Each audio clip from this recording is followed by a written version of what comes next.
In this video, I'm going to talk with you about developing emotional intelligence.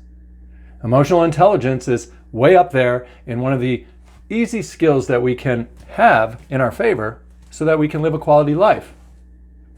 Emotions are shared all day long in every situation. They're shared with others, and there's stuff that we feel within ourselves. So I'm going to go ahead and do a card reading that's going to help us to give us prompts to be able to talk about emotional intelligence, how to develop it, how to use it in ways that are constructive, and how to really get onto the path of living your best life possible. So the first card that comes out for this is called what? Empowerment. Ooh, of course. When we have emotional intelligence, we have power. It really is that. It's power flowing back and forth between people in a relationship. Right now, I'm expressing some emotions by the inflection of the tone of my voice. Maybe my body language tells you something about how I might be feeling. Emotional intelligence is the ability to recognize what I might be feeling, what the other person might be feeling, what you're feeling at any given time, in any given circumstance. A lot of this comes down to being aware of ourselves. Self-awareness is really going to be that experience where you sort of are kind of rised above different versions of yourself. You can see it in this card.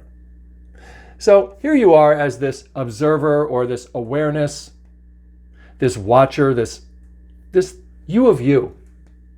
And you are able to sort of go in there and witness yourself in different positions. Maybe you at work, or you in your family, or you when you're on your own doing some hobby or activity that you love doing. Self-awareness is going to be a key component in developing strong emotional intelligence. Because if we can keep our mind or our awareness about us as we are feeling strong or any type of emotion, we're going to be able to operate from a place of logic or intuition when we need to, and we won't let our emotions sweep us away and cause anxiety or scary stories or assumptions and accusations. So let's keep moving on. We know that self-awareness is going to be a key component when we're talking about emotional intelligence. Another thing that we want to mention about this is the wisdom card comes out. So we have a list of things here that we can talk about, which would be experiences of emotional intelligence. And a lot of them are really stuff that you learned when you were little.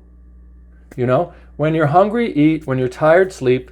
When you're hurt, cry. You want to feel those emotions. This is a whole list of times that you have already experienced a variety of different emotions, and you've become wise, or you've become practiced at doing that.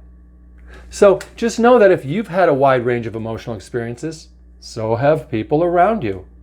And emotional intelligence gives the other person space to be able to feel their feelings in situations just as we feel ours in situations. And again, with that strong self-awareness, you're going to be able to witness people around you having emotional experiences. And you'll be able to intuitively respond to them in a way that is caring, empathizing, a way that respects their emotions or allows them to have their feeling without trying to fix them, or without retaliating if they're angry or if they're upset, or if you see them kind of popping off based on their strong emotional disturbances and they're starting to assume or starting to make up stories or have anxiety type fearful stories that they are presenting to you.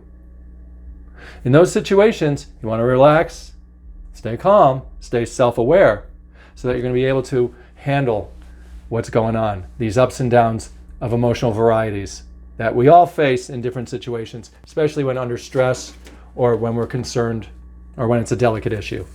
Let's pull another card related to emotional intelligence. So we know that self-awareness is important. We know we've had tons of emotional experiences and that we're practiced at feeling them and labeling them. We also know that it's normal for anybody to have an emotional disturbance, and we want to create space and let that person feel their feelings, not fix them or tell them that they're wrong. Ooh, that would be the worst thing we could do, right? So what's another thing we want to look at with developing emotional intelligence? All right, the receptivity card comes down. What's that? We want to know that at times we are going to be in the waves, as you see down here, in the waters, where things aren't maybe going to feel like we are always in control. But remember, there's going to be an experience where we do have the ability to rise up above at the same time. So this is like a head in the clouds, a feet on the ground type of an experience, or that space of conscious awareness, that inner you, that identity that you've been aware of since you were a little kid and you first realized, wow, I'm living inside myself. I live inside this body and inside this person's personal world. So you want to be receptive to this idea that we are really a spiritual being having a physical, mental, and emotional life. And if you're receptive to that, you're going to be able to get all of this light that we see here, all these dots of light. That is a new type of energy, or an empowerment, like we saw in that first card. And that empowerment is going to be something that we can bring right down into our day-to-day affairs. We'll have intellect over emotion just enough so that we can wield our emotional power instead of being pushed and pulled around like in a storm. So those are several things to keep in mind when you want to be developing emotional intelligence. And there's other practices and principles that you can explore with me if you want to do some one-on-one work. I do counsel spiritually people who are working on relationship issues, or working on life goals, or working on self-development, and we can get a lot done. Just go ahead and hit me up for that. You can check out my links in the description. I'll go ahead and cut you a decent rate. You'd be surprised at how a quality life is just sitting around waiting when we have strong emotional intelligence. Take care, have fun. I'll see you again. Leave some comments or questions down below. Let me know what you thought of this video. Goodbye.